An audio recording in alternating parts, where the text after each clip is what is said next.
Hello, and thank you for being here for the How to Improve Your Mobility workout number 1.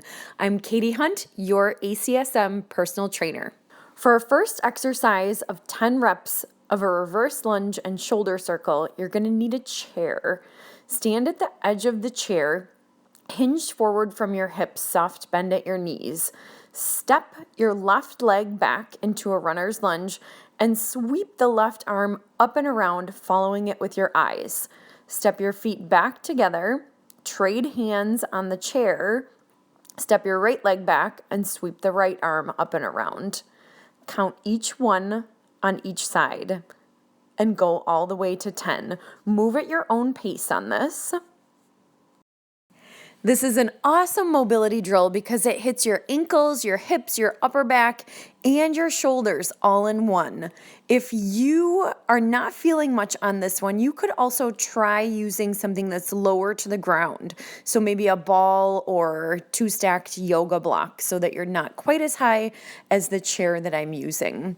Test out different things, see what feels the best. Take your time and deep breaths as you move through this.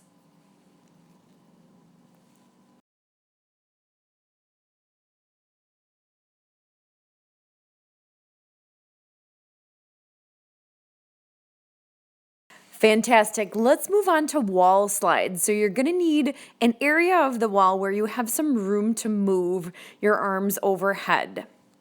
Wall slides are excellent for activating the lower traps, your rhomboids, and your external rotators. They're also going to give you a sweet stretch in your pecs and internal rotators. So what you want to do is make a goalpost shape with your arms and lightly press your hands and your arms and your wrists flat against the wall. So I want both of your hands to be touching the wall. As you slide up, think about pressing the wall gently though with your forearms. Only reach up as high as you can in a pain-free zone. You might be surprised by this one. It might be different from your left side to your right side. Your shoulders may also want to creep up towards your ears, but we're trying to keep your upper traps uninvolved on the wall slide. Move with your breath on this one. It might be uncomfortable at first, and over time, you might notice that your range of motion increases, but try not to force it. Just let it happen.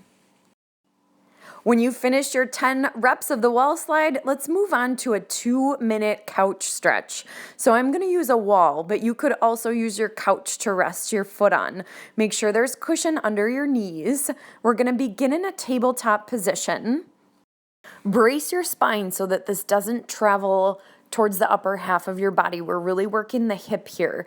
And then I scooted my right knee back. My shin bone is resting against the wall, and my right knee is really flush to the wall. That's important on this one. Now, you could stay here. See if you can externally rotate that right arm that's grounded into the floor. If you need to elevate that arm a little bit on a yoga block or a book, that would work as well. You might end up staying right in this position for a while. Double check and make sure that your left knee is over the heel.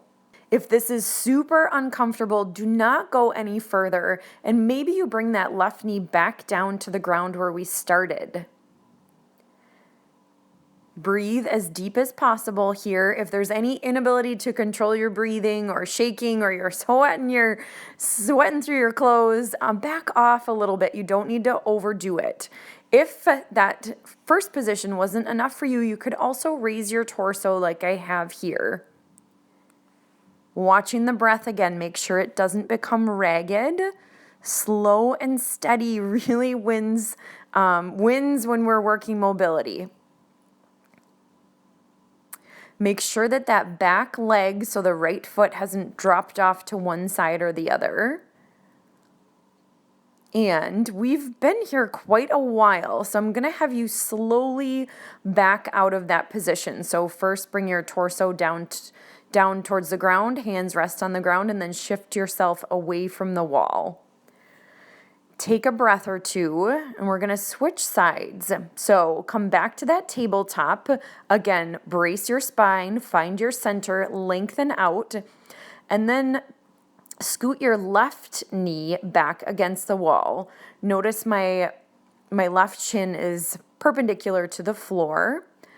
And then I stepped my right foot forward, checking in, making sure my right knee is over my heel. I've actually got to scoot my foot forward a little bit here. Help it along if you need to. Left hand is on the floor. I'm trying to roll that shoulder open. Remember, there's always that option to use yoga blocks here. Check the breathing. How is it doing? You might stay right here. This can be a plenty big stretch. If you want that second option, you're welcome to raise your torso, support a little bit of your weight on that right leg. Make sure if you're applying pressure there, that pressure is on your quads and not on your knee. Deep breathing, try to draw it in through your nose if possible. Chest is lifted, watch the shoulders. We're trying not to let them round too far forward.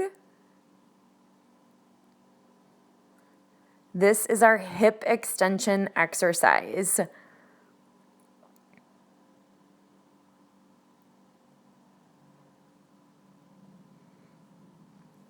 Few more seconds. We're trying to hold this position about 2 minutes. Now, if this is way too much for you, by all means, back off, come to a tabletop, ease your way out of it. Over time, you'll be able to do a longer amount of time. All right, we are going to move on. We've got 10 reps on each side of our quadruped thoracic rotation. What am I talking about? Okay, meet me in tabletop. You know that position. Knees are under your hips, core is strong, and let's root our right hand into the ground. Bring your left fingertips up behind your head, don't pull on your neck, and with that arm bent, you're going to drive the elbow down towards your right knee, and then lift it back up, trying to turn through the center of your back. This might feel super awkward. Take your time with it. You'll also probably find that as you go, it gets a little bit easier.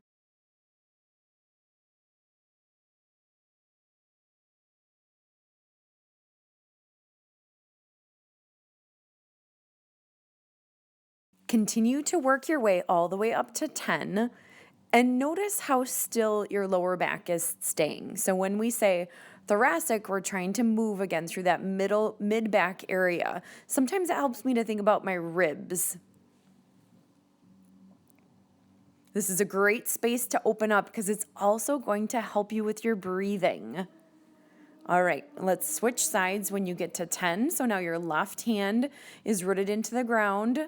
That shoulder is strong, knees are still under your hips, and we're moving our right elbow up to the sky and then slowly lowering it down and driving it towards the left knee. Just let your head kind of come along for the ride on this one.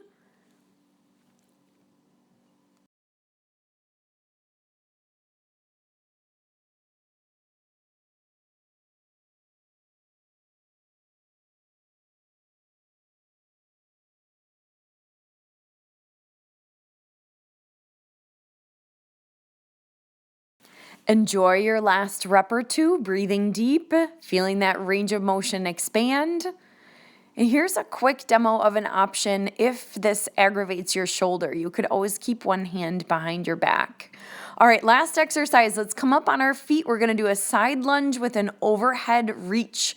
This is another one of those everything. We kind of get everything on this exercise. 10 total. Step to one side, bend the outside leg, sink those hips back. When you're in that side lunge position, reach the arms up overhead. This one's awesome. It's ankles, it's hips, it's core, it's shoulders, and it's your back.